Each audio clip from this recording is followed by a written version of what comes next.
te rappellerai que 1,3 milliard, 44 milliards de dollars. C'est beaucoup, beaucoup d'argent. À partir de cet événement-là, il y a eu un point de bascule. Un directeur de la section argent, pas comme les autres.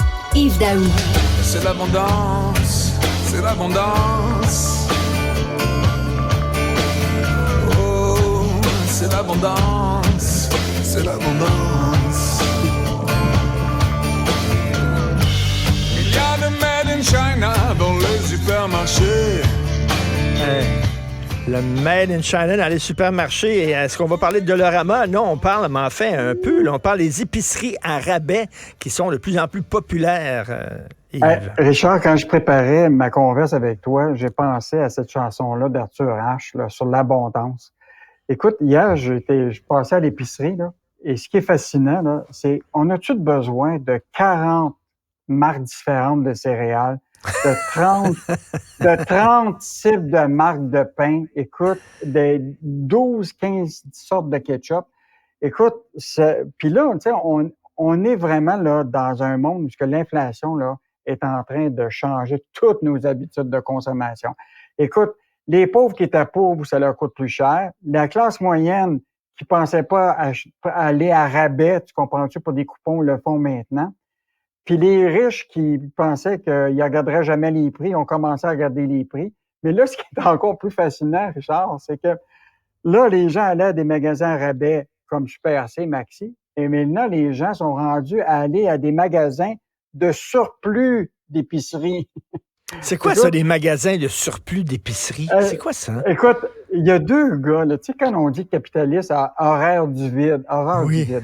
Tu sais, et là, il y a deux entrepreneurs qui, eux autres, ils ont identifié que les grands supermarchés, là, sont pris avec des surplus. Puis là, ils ont puis les surplus comprennent aussi tous les produits qui sont, en guillemets, passés date, là, tu sais. Un yogourt qui a une semaine tu comprends-tu, de plus que la date de péremption, là? Ben là, eux autres, ils ramassent tous ces surplus-là, puis ils vendent ça à rabais dans des magasins. Donc, tu en as un qui s'appelle Escompte Saint-Jean, puis il y en a un autre qui s'appelle G-Économie. Ils sont tous en train d'ouvrir des boutiques au Québec. Puis écoute, il y a du monde en attente pour aller acheter ces produits-là. C'est-tu comme des Costco? Ça fonctionne un peu la même chose, comme des entrepôts? Non, pas du tout. Non, c'est des magasins pleins de surplus que tu peux acheter. Évidemment, tu n'as pas une variété de 40 pains. Là. Tu vas avoir, mettons, un type de pain en grande quantité qui ne s'est pas vendu. Mais c'est intéressant, il nous expliquait là, que c'est pas compliqué. Tu as un fabricant qui décide de changer le format d'un de ses produits, par exemple, puis que l'épicier ne veut pas l'acheter. Ben là, le problème se retrouve avec ça. Fait que ce type de format-là, ça ne fit pas dans le magasin. Ben là, tu as un surplus. Fait qu'eux autres ramassent ça. Il y a un fournisseur qui a, tu sais, mettons, un produit, l'étiquette se déchire mal. Puis ça te prend une paire de ciseaux pour le découper. Ah, le produit est plus bon. Ça s'en va dans les surplus. Eux autres, ils ramassent tous les bons produits. Tu comprends-tu? Ils vendent ça à 30-40%. C'est une très, très bonne idée. Écoute. C'est une excellente idée. Donc, il y a une succursale des Escomptes Saint-Jean sur l'île de Montréal qui va ouvrir cet automne. Est-ce qu'on sait, ça va être situé où exactement? Pas encore. Ils sont en train de le définir. Mais je te dis qu'il y en a d'autres, là. Ça s'appelle J'économise, qui a ouvert ses portes en Estrie, là, dans la région de Sherbrooke. Puis là, il y a des autres succursales dans le bout de Windsor, dans les cantons de l'Est, là. Écoute, le timing est parfait, tu comprends-tu? Au moment où les gens sont... Mais moi, ce qui me fascine, Richard, c'est qu'on a de l'abondance, on a de l'inflation, les gens sont plus capables d'arriver parce que l'inflation alimentaire est presque à 11, puis 20% dans bien des cas. Puis là, on n'est même plus capable d'aller dans les magasins à rabais traditionnels. On est rendu qu'on va dans les magasins où il y a des surplus. Mais tu sais, ça serait le fun d'envoyer un journaliste dans le stationnement. Comme tu dis souvent, il va-tu avoir des Audi, des Mercedes, des BMW dans le stationnement? J'économise, j'ai bien hâte de voir ça.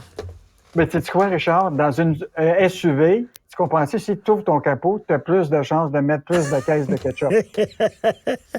Est-ce qu'on va pouvoir mettre plus de caisses de Pepsi? Le géant Pepsi promet d'agir pour faire baisser le prix des aliments. Pepsi, c'est pas rien que des boissons gazeuses, ça?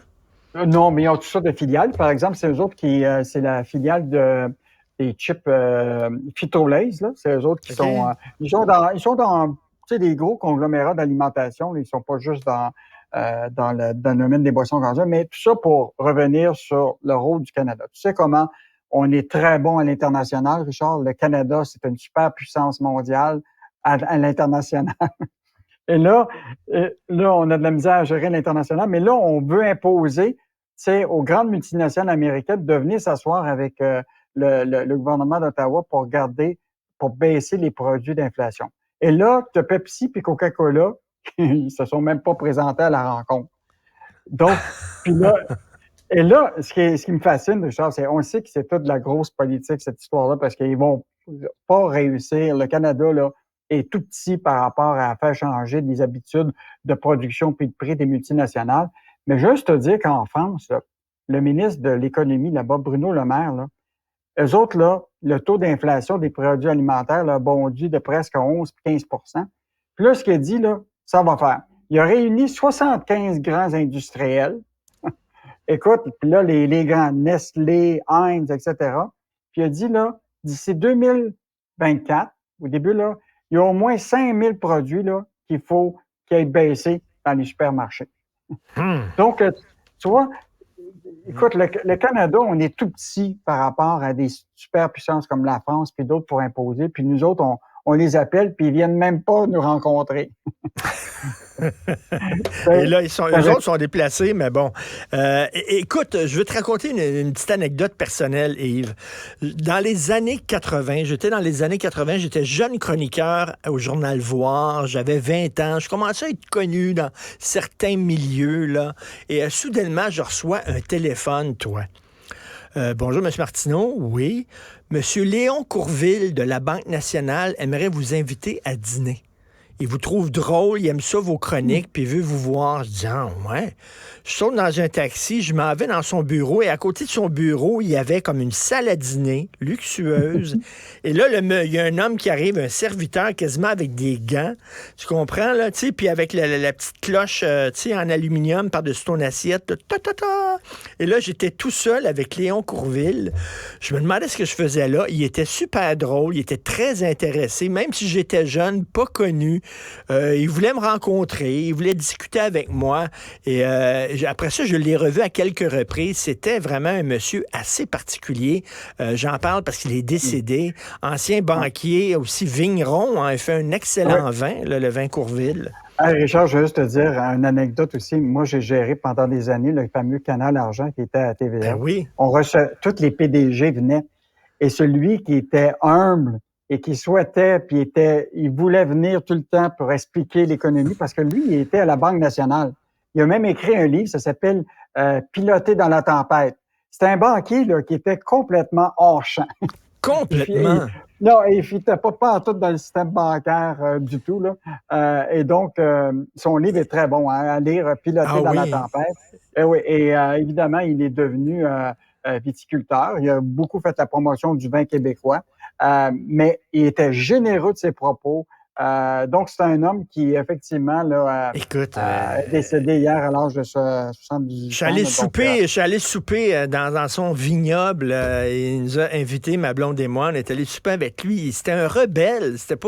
Il avait pas l'air d'un banquier et tout ça. C'était vraiment une personne assez particulière, donc, qui est décédée à 78 ans. Et en terminant, si tu veux t'amuser, regarde sur Netflix, Yves, la série française sur Bernard Tapie. OK, ça s'appelle Tapie. J'ai commencé, je l'ai regardé. C'est en 7 épisodes. Bon. C'est tellement bon. C'est incroyable. Un homme d'affaires complètement flyé. Donc, ils ont reconstitué sa vie avec un comédien qui ressemble comme deux gouttes d'eau. Alors, c'est vraiment Rappelle-toi de l'histoire quand Tapie a voulu acheter le Club Med. Et personne ne voulait qu'il l'achète, le Club Med. Ah oui, un personnage, une série fascinante sur Netflix. Merci Yves, on se reparle demain. Salut. Salut, bye. Salut.